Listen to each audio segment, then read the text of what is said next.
But as they pursued those that fled to their camp, they witnessed a most fearful tragedy.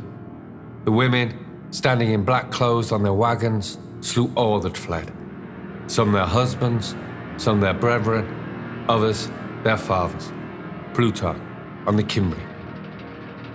Plutarch's words give us a powerful insight into the minds of our northern ancestors. Of course, this is a Roman writing, and as such it may be a little embellished, but there can be no doubt that our forebears viewed acts of cowardice with the utmost disdain.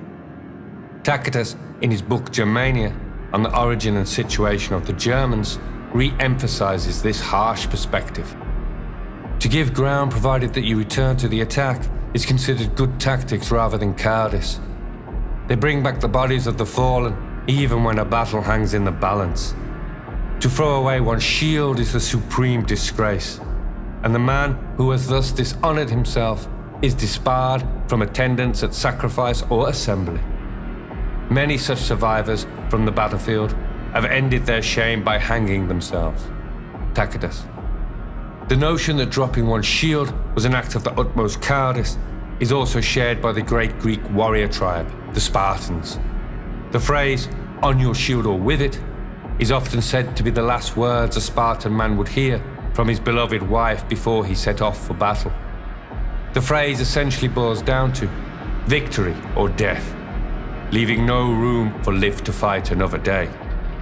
In these examples, we see the sternness of belief, that there was no greater loss than the loss of one's honor. We also see how important the role of the womenfolk was in maintaining this noble virtue, bravery. The Gaulish peoples would often mock Roman tactics as acts of cowardice. Plutarch gives us a great example of this in his work, Lives of the Noble Greeks and Romans. Upon the meeting of the Roman army and that of the Teutons in the Cimbrian Wars, the Romans, under orders from Gaius Marius, hole up in their encampment, refusing to come out and fight. This cowardly behaviour was met with mocking from the noble Teutons. After several days of pointless pleading and goading to get the cowardly Romans out of their hole, they finally give up. On their way, though, they had a few last slighting remarks for their adversaries. And they marched close to the camp, inquiring whether the Romans had any messages for their wives. "For," they said, "we shall soon be with them." Plutarch on the Teutons. It should also be noted that the Romans lived up to their accusations of cowardice. The Teutons, along with the Ambrones, were eventually defeated by the armies of Gaius Marius after they were attacked in the most cowardly manner. Whilst eating and bathing with their families, the Romans took advantage and launched an ambush. Even when facing the impossible, the Ambrones stood their ground, beating on their shields and chanting their holy name. So proud was their chanting, it can still be heard in noble hearts to this day. This custom of disdain for cowardice was not only present in ancient times. Many of you will already know that under Norse law, to call someone a coward was a serious charge. Many such an accusation would end in a duel, lest the accused wished to live in shame by accepting the title. This was true of Anglo-Saxon culture too. Wulfstan, who wrote the laws for both King Canute and Ethelred, clearly states, "And the man who shall flee from his lord or from his comrade by reason of his cowardice, let him forfeit all that he owns, and his own life."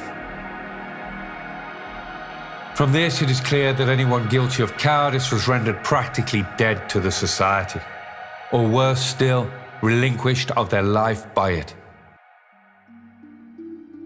So why was cowardice seen as such a crime? To get insight into this, we must try to understand how our ancestors viewed cowardice. Most of our modern ideas of cowardice are similar to that of Aristotle's, which is that cowardice is driven by excessive fear and that all men are capable of succumbing to it. To be a coward, therefore, is to fear all things. The brave man, on the other hand, is someone who conquers this instinct. Aristotle also mentions another possibility to overcome fear, rashness, which he states is the quality of a madman that does not know fear. It is interesting here that when given an example of this, Aristotle uses the Celts. Of those who go to excess, he who exceeds in fearlessness has no name, but he would be sort of a madman or insensible person if he feared nothing, neither earthquakes nor waves, as they say the Celts do not. Aristotle. This is an intriguing little addition to Aristotle's work and may point to some fundamental clash of philosophical outlooks. When we look back at tribes like the Cimbri and their actions, to our modern mind they can appear rash. They seem to fight with wanton abandonment, almost as if they have no value for their own lives or that of their loved ones. So were they rash, or is it a case of completely different philosophical perspectives? I doubt even the Celts or the Cimbri would deny that fear plays a part in cowardice. But for them there seems to be more at play. Could it be that the uncivilized barbarians, unlike their civilized counterparts, did not see fear as a motivational force? This would render it obsolete as an excuse, and thus anything fear-based would be a choice made, not an instinctual action. If it was viewed as a choice, not an unavoidable consequence, this could explain its harsh treatment. Richard Abel, in his work Cowardice and Duty in Anglo-Saxon England, comes to much the same conclusion.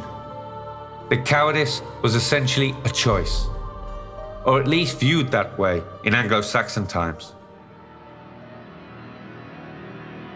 In this modern world, these subtle differences can be hard to see. We live in a culture entrenched in baseline emotions. Fear, lust, and the rest dominate our societies, where everyone has an insincere excuse based on some visceral urge or emotion. It's never anyone's fault. There is always some reason for their lacking. These animalistic forces act as a kind of an emotional currency. Anytime you feel bad, you can exert some primitive feeling as a quick fix. Mimic fear to get sympathy. Indulge in lust to get the amygdala kick. It has become quite popular. The emotional vampires among us sucking on that sympathy like their lives depended on it. Because they do. What if our ancestors had conquered such unevolved urges? That unlike their civilized counterparts, who pondered and excused these instincts, they rose above them. What force, though, has the power to render the primitive obsolete, while still maintaining a devotion to all that is natural? Where fear is a problem in our modern societies, like the military, we use regimental discipline and military drills.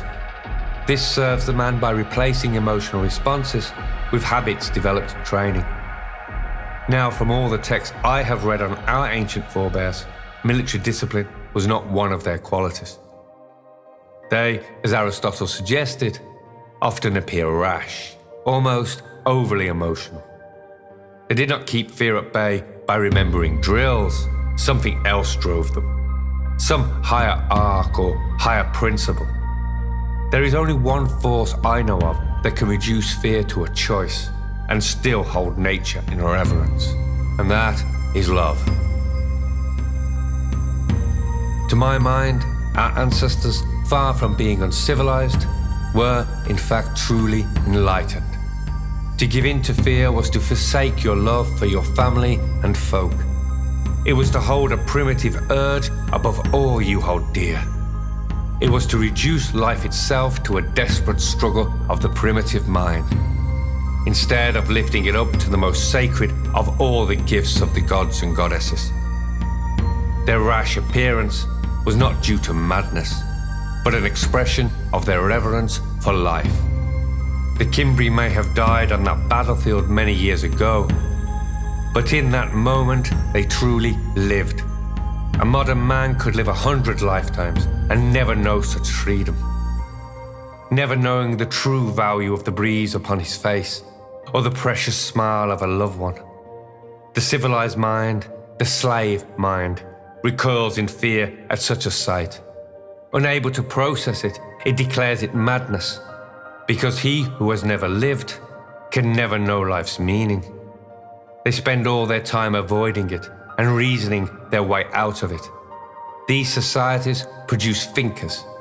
They forever talk about life, without ever living it. Our barbarian ancestors did not talk it, they walked it. It embodied every action they made. They left us no books, only their deeds from which we must learn. Love does conquer all, but not in a pitiful manner. Love sets about routing from the battlefield of life all illusions or fears. A man who can wield the power of love in all areas of his life is the unbeatable, the immovable object. Fear is an illusion. It seeks to trick you, make you believe that existence, no matter how pitiful, is more important than living. It plots to turn slavery into an option and blame the righteous for the ills of the world. It is important to remember when I speak of love, I do not mean some pitiful modern expression of it. Love only has value if it is discriminatory. The idea that anyone can love all things equally is a lie told by cowards to convince themselves their cowardice is enlightenment. Friedrich Nietzsche expressed it best when he said, "I have often laughed at the weaklings who thought themselves good because they had no claws." Slavery was seen as a fate worse than death, as it strips the man of his manhood and reduces his children to the property of another. This is the true goal of compassion, to refuse suffering at any cost. It is only in the Germanic and Celtic languages that the word freedom originates in the word for love. Only in the ancient North does love set you free. Only in the ancient North is freedom seen as the ultimate expression of love. Thus, a man who claims to love his folk and family could never see slavery as an option.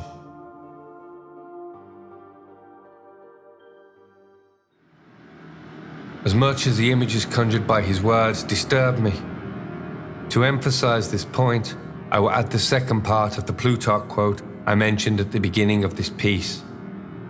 The women standing in black clothes on their wagons slew all that fled, some their husbands, some their brethren, others their fathers, and, strangling their little children with their own hands, threw them under the wheels and the feet of the cattle, and then killed themselves.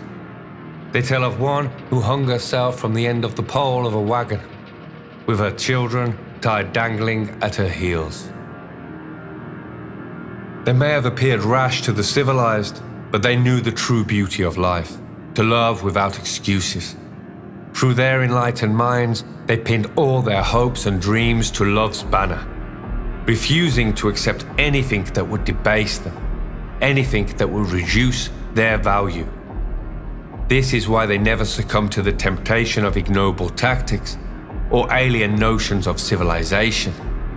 If they were to live, it must be a life that is theirs, not the life of a sniveling coward who reveres existence above living. They instead revered the true nature of life. They revered their ability to dance their dance, to sew upon its tapestry their innermost beauty. They were the true artists, the truly noble of men. These men saw the fate of Rome long before its citizens suffered it. They knew that if they were to succumb to the unevolved principles of Rome, they would become chained like slaves to it. They knew the only chains worthy to bind them were that of duty, duty to kith and kin. In this way, they alone knew equality. They alone knew love. They lived as one, sharing bread and memories, greatness or shame. The fate of one was the fate of all, with no exception. In this environment, cowardice becomes impossible, for they knew the fate of a cowardly people. They knew the horrors which their blood would have to endure if they fell victim to its primitive whispering. Can you imagine a world full of cowards? A world full of bitter, jealous and twisted cowards, without any shred of honor? Knowing no law, stooping to all manner of treachery and deceit to seize power for their warped desires? With only subservient cowards about them, who could resist their will? The meek could only protest injustice and beg for mercy. but with no just men to hear their calls, their fate would be sealed.